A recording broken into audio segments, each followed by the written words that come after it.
Assalamualaikum warahmatullahi wabarakatuh. Saya Dias Anissa Nuraili dari UIN Sayyid Ali Rahmatullah Tulungagung, jurusan Tadris Ilmu Pengetahuan Sosial kelas 6B.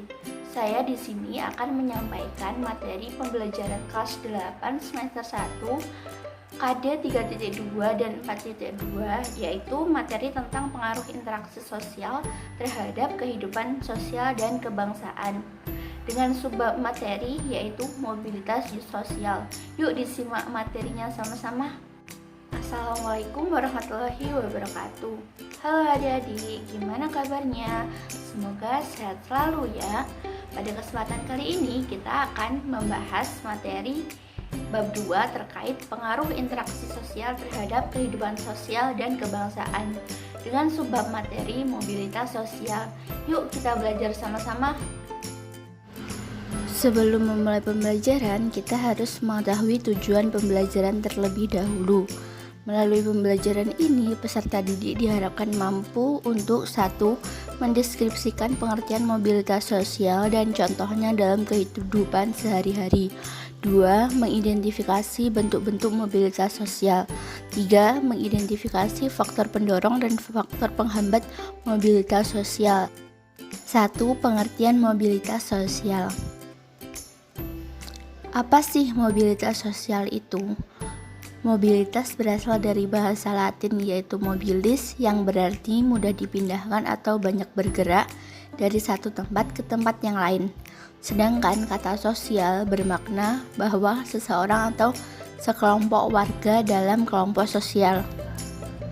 Sehingga dapat diartikan bahwa mobilitas sosial adalah perpindahan posisi seseorang atau sekelompok orang dari lapisan yang satu ke lapisan yang lain. Ada beberapa ahli yang berpendapat tentang mobilitas sosial. 1. Paul B. Harton. Beliau berpendapat bahwa mobilitas sosial adalah suatu gerak perpindahan dari satu kelas sosial ke kelas sosial lainnya atau gerak pindah dari strata yang satu ke strata yang lain. 2. Kim Bayong dan Raymond W. Mark.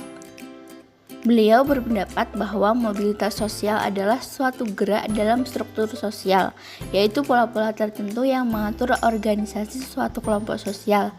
Struktur sosial mencakup sifat hubungan antara individu dalam kelompok dan hubungan antara individu dan kelompoknya. 3. Anthony Giddens. Beliau berpendapat mobilitas sosial menunjuk pada gerakan dari orang per orang dan kelompok-kelompok di antara kedudukan-kedudukan sosial yang berbeda. Dan yang keempat yaitu Harton dan Hun. Beliau berpendapat bahwa mobilitas sosial merupakan tindakan berpindah dari satu kelas sosial ke kelas sosial yang lain.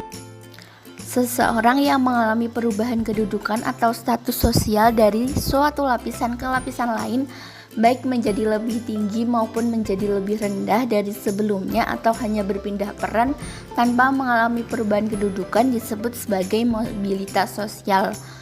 Beberapa contoh mobilitas sosial dalam kehidupan masyarakat di sekitar kita seperti seorang pensiunan pegawai rendahan salah satu departemen memilih untuk membuka usaha sendiri dan sukses menjadi seorang pengusaha. Contoh lain yaitu anak pengusaha yang ingin mengikuti jejak ayahnya yang berhasil dengan membuka usaha sendiri. Namun kenyataannya dia gagal dan akhirnya menjadi miskin. 2. Bentuk-bentuk mobilitas sosial. 1. Mobilitas sosial vertikal adalah perpindahan seseorang atau sekelompok orang dari kedudukan sosial ke kedudukan sosial lain yang tidak sederajat, baik pindah ke tingkat yang lebih tinggi maupun ke tingkat yang lebih rendah. Mobilitas sosial vertikal ini terdiri dari dua jenis, yaitu mobilitas sosial vertikal naik atau social climbing dan mobilitas sosial vertikal turun atau social sinking. Mobilitas sosial vertikal naik adalah mobilitas yang terjadi karena adanya peningkatan status atau kedudukan seseorang atau naiknya orang-orang yang berstatus sosial rendah ke status sosial yang lebih tinggi. Contohnya adalah Pak Heru yang memulai usahanya dari nol, bahkan dia sering mengalami kerugian. Namun karena tekadnya yang kuat, dia bekerja keras untuk meraih kesuksesan. Sekarang beliau menikmati kesuksesannya menjadi pengusaha besar.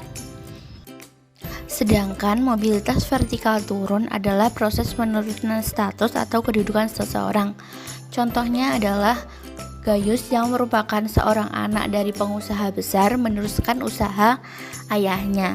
Namun karena dia tidak memiliki kemampuan untuk mengelola usaha tersebut, akhirnya usaha tersebut bangkrut dan dia pun menjadi pengangguran. 2. Mobilitas sosial horizontal adalah perpindahan status sosial seseorang atau sekelompok orang dalam lapisan sosial yang sama atau sederajat. Sebagai contoh, Pak Jaja yang merupakan manajer di perusahaan cabang PT Gemilang di Jakarta, kemudian PT Gemilang membuka cabang baru di daerah Bali dan Pak Jaja dipindah tugaskan untuk menjadi manajer di cabang baru di Bali. 3. Mobilitas sosial antar generasi. Mobilitas sosial antar generasi adalah mobilitas dua generasi atau lebih.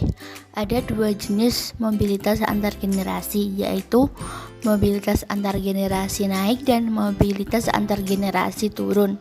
Contoh dari mobilitas antar generasi naik adalah Pak Parjo yang merupakan tukang becak berhasil menyekolahkan anaknya sampai jenjang sarjana dan kemudian anaknya berhasil menjadi seorang pengacara. Sedangkan contoh dari mobilitas antar generasi turun adalah Pak Darmo dan Bu Dini yang sama-sama berprofesi sebagai dosen. Mereka memiliki anak yang bernama Diki dan bekerja sebagai guru SD. Diki berkeluarga dan memiliki putra bernama Doni. Doni lulus dari perguruan tinggi tetapi masih belum memiliki pekerjaan atau pengangguran. 4. Mobilitas intragenerasi adalah mobilitas yang dialami oleh seseorang atau sekelompok orang dalam satu generasi. Contohnya, Pak Darjo memiliki 2 orang anak pertama bernama Jasuli dan anak yang kedua bernama Jasilo. Mereka sama-sama bekerja sebagai kuli bangunan. Namun karena Jasuli memiliki keterampilan dan cekatan, akhirnya Jasuli berhasil menjadi pemborong, sedangkan Jasilo tetap sebagai kuli bangunan. 3. Faktor pendorong mobilitas sosial. Ada beberapa faktor yang menyebabkan terjadinya mobilitas sosial. 1. Status sosial. Seseorang ketika lahir telah memiliki status sosial tertentu dan ia berhak memilih atau mengubah status sosial yang telah diterimanya. Pada masyarakat dengan sistem terbuka, seseorang memiliki peluang untuk melakukan mobilitas antar kelas. Misalnya, seorang petani yang merubah status sosialnya menjadi pengusaha sukses sehingga ia berada pada kelas sosial atas dalam masyarakat. 2. Keadaan ekonomi. Setiap orang memiliki latar belakang ekonomi yang berbeda. Meskipun demikian, setiap individu akan berusaha memperbaiki dan meningkatkan keadaan ekonominya menjadi lebih baik. Dan juga keadaan ekonomi di wilayah sekitar yang kurang baik dapat mendorong terjadinya perpindahan individu atau kelompok ke wilayah lain yang dianggap lebih baik secara ekonomi. 3. Pertumbuhan penduduk. Pertumbuhan penduduk yang tinggi dan tidak diimbangi dengan penyediaan kebutuhan maka akan menimbulkan masalah bagi masyarakat. Banyak yang tidak bekerja karena tidak ada lapangan pekerjaan. Hal tersebut akan mengakibatkan berkurangnya kesejahteraan masyarakat. 4. Situasi politik. Jika situasi politik suatu negara yang stabil akan memungkinkan penduduk untuk melakukan mobilitas sosial vertikal maupun horizontal. Namun, jika kondisi politik suatu negara tidak stabil, maka kemungkinan akan merosotnya strata sosial penduduk. Contohnya, jika suatu negara dalam keadaan berperang, maka akan banyak penduduk yang mengungsi atau pindah sementara ke negara lain 4. Faktor penghambat mobilitas sosial. Proses perpindahan dari satu kelas ke kelas lainnya bukanlah sesuatu hal yang mudah. Ada hal-hal yang bahkan dapat menghambat perpindahan tersebut. Berikut ini beberapa faktor yang dapat menghambat terjadinya mobilitas sosial. 1.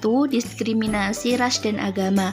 Suatu negara dengan keberagaman kebudayaan sering mengalami diskriminasi, baik ras maupun agama. Ada ras-ras tertentu ataupun agama tertentu yang menganggap kebudayaan mereka lebih baik daripada kebudayaan atau agama kelompok lain. Diskriminasi ini akan menghambat mobilitas sosial akibat akses suatu kelompok masyarakat dalam berbagai bidang cenderung dibatasi. 2. Diskriminasi kelas. Diskriminasi kelas juga dapat menghambat terjadinya mobilitas sosial.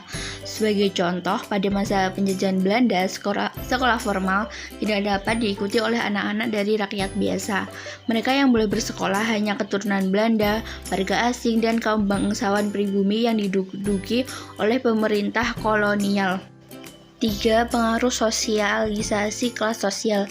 Sosialisasi adalah proses ketika seorang anak belajar berpartisipasi menjadi anggota masyarakat. Kelas sosial seseorang dapat menjadi tempat individu berkembang dan mengalami proses sosialisasi. Hal ini dapat menjadi pembatas mobilitas vertikal ke atas.